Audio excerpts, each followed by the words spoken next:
Pergunte para o Daniel. Depois de todas as discussões, quais elementos da reforma que tem que ser mantido, quais que tem que ser modificados e quais eliminados? Ou seja, qual a forma final da reforma? E aproveita e manda um abraço para ele, mensagem de um ex-colega de Daniel, que também tem um sobrenome um pouquinho complicado, Arthur Wickman. Olha Ele só. que já foi da Verde, hoje está na XP, no XP Private. E Arthur mandou essa pergunta e mandou também um abraço, Daniel. Gostei do forma da reforma, aí, Arthur. Qual deve ser a forma da reforma? A forma da reforma. Eu acho que isso deveria ser o título desse... A forma da A reforma. forma da reforma. A nova forma da reforma. Então, é tão difícil você, assim, porque um item, na verdade, ele implica no outro, mas é difícil você tirar um pedaço e não mudar outro. Eu diria hoje, assim, para a proposta ficar palatável, eu diria que o imposto sobre dividendo devia cair para pelo menos 15%, o ideal seria cair para 10%, e o RPJ cair pelo menos 10 pontos percentuais. Tá? Para no combinado dos dois ser neutro do ponto de vista então, essa é a primeira alteração que eu acho que tem que ser feita para ser neutra do ponto de vista da arrecadatória e sobre o combo, pessoa física, jurídica. 10 pontos percentuais em relação ao que é hoje ou o que eles estão propondo? Queda em relação ao que é hoje. Você cai 10 pontos percentuais do IRPJ e você vai para 15 no dividendo, e isso é uma conta que mais ou menos dá ela por elas. Certo, mais ou menos neutra, uma calibragem pequena aqui para lá, acho que isso não é, enfim, a famosa. Então a gente teria onça, né? 24% de RPJ? Aí a gente cairia para 24%. A média de emergentes de imposto de renda da pessoa jurídica de emergentes é 21%. Então a gente não estaria lá. O ideal seria a gente caminhar ali para perto de 21%, a gente não estaria tão longe. E esse 21 você conseguiria fazer o imposto de renda sobre dividendo da ordem de 15 sem implicar numa carga tributária muito grande. Então isso é o que eu alteraria de saída. Número 2, tem que ser eliminado, assim, mas para ontem, é o pagamento de imposto sobre dividendo entre empresas e entre fundos, entre empresa e fundo. Porque isso impõe um custo enorme de aumento de tributo, né? No fundo vira um crédito tributário que nunca vai ser usado, mas você vai ter que pagar o imposto e depois tem o crédito. Isso tem que ser eliminado o quanto antes. A questão do imposto de renda sobre ganho de capital indireto, isso aqui é inacreditavelmente complexo. Para ter uma ideia, assim, né? Tipo, se o Carrefour comprar o Cassino, por exemplo, lá na França, né, vai ter que pagar ganho de capital no Brasil. Para vocês terem uma ideia de como isso não tem absolutamente nada a ver com o que é o espírito da reforma do imposto de renda.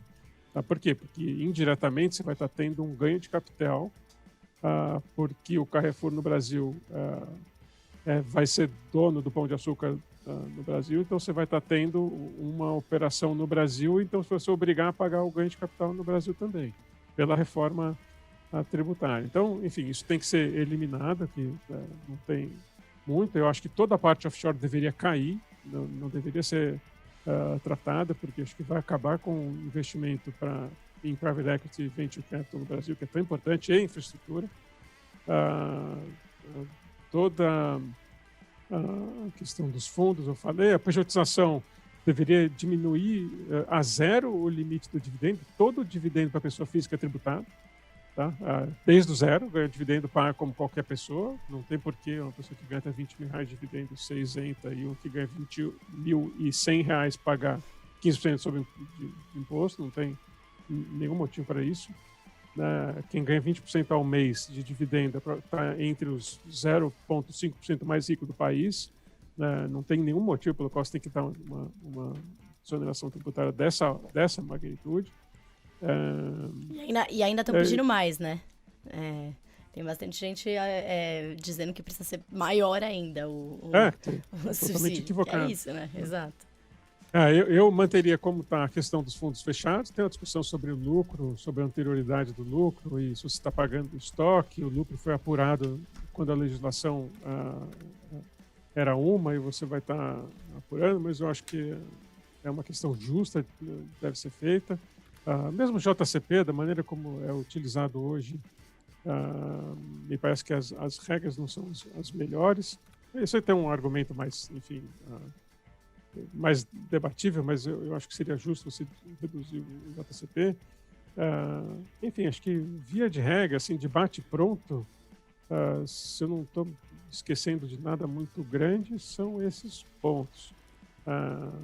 Eu tenho certeza que o Paulo já anotou todas essas considerações. Exato. Não sei se o Paulo anotou, a gente anotou, porque tem que fazer a matéria depois, né, Renato? Exatamente. A receita de bolo da reforma tributária de Daniel Leichsenring. Nossa, vamos mudar o nome do episódio para isso agora, no YouTube aqui? Você é o homem. Mas, o Daniel, só para ficar claro uma coisa, essa é a reforma ideal ou é a reforma melhorando aqui? Assim, para salvar essa que está proposta aí? Não, para salvar, se você fizer uma queda do IRPJ significativa, exato, proporcional, né? Dividendo, exato. Proporcional, eu acho que está certo fazer, melhora a estrutura do incentivo da acumulação de capital dentro da empresa. Tá certo? Aumenta o incentivo para o reinvestimento do lucro.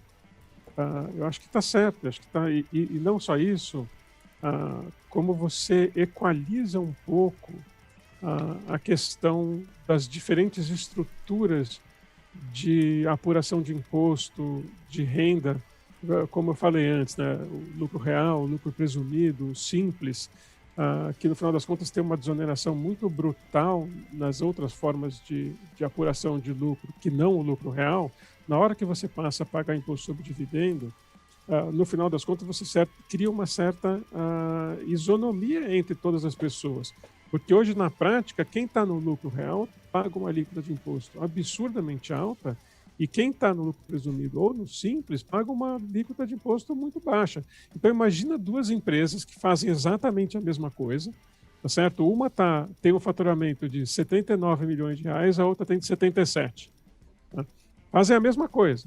Aqui tem um faturamento de 79, paga talvez 20 ou 30 pontos percentuais de imposto a mais do que aqui tem um faturamento de 77. É o fiscal cliff, né? O cara arrecada ele ganha R$1 a mais de receita e ele perde 20 milhões de lucro. Assim, parece não exemplo, tem o menor sentido. Exemplo de aula de estatística, né? Que mostra aquele limítrofe, né? Então tem muitos, é que nem quando você faz o estudo de municípios com mais de X habitantes. Do nada tem